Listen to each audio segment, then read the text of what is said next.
In most investment term sheets, you will come across a section titled Reserved Matters.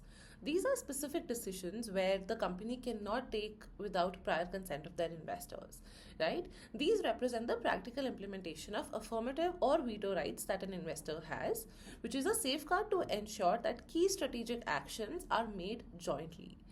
Hi, I am Preksha from Campus Fund, and in today's video, we'll be taking a deep dive and understanding reserved matters that are mentioned in a term sheet.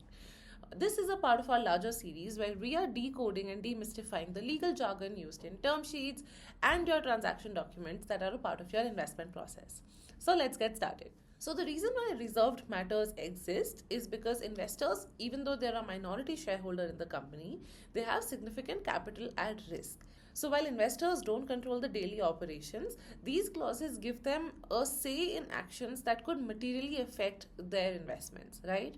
Reserved matters typically include things like issuing new shares or changing the capital structure, taking on major debt or creating third party charges, amending the company's articles or CRE agreements, approving mergers, acquisitions, or business sales, changing the business model or line of activity, modifying the ESOP pool, appointing or removing key managerial personnel, declaring dividends or large expenditures outside the approved budget, employment terms of founders, auditor appointment, and related party transactions. In essence, reserved matters define where investor consent is mandatory, right? They set boundaries between operational autonomy and strategic accountability. The list of reserved matters that a company and their investors share is exhaustive and is always mentioned in the definitive agreements that you sign. So, now coming to why reserved matters exist, right? These provisions are not designed to restrict founders, but they're designed specifically to protect investor capital and maintain checks on decisions that could dilute ownership of the company or increase risk or just completely alter nature of the business that the investors invested in. And so essentially, if you think about it, reserved matters ensure that major structural changes in the business cannot happen unilaterally.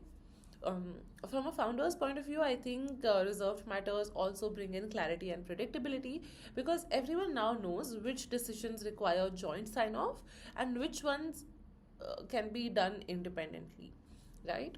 So, when it comes to best practices around reserved matters, it is often said that you should limit reserved matters to genuine strategic interests and not routine decisions, and to always review and update them in each round as ownership and governance evolves in your company.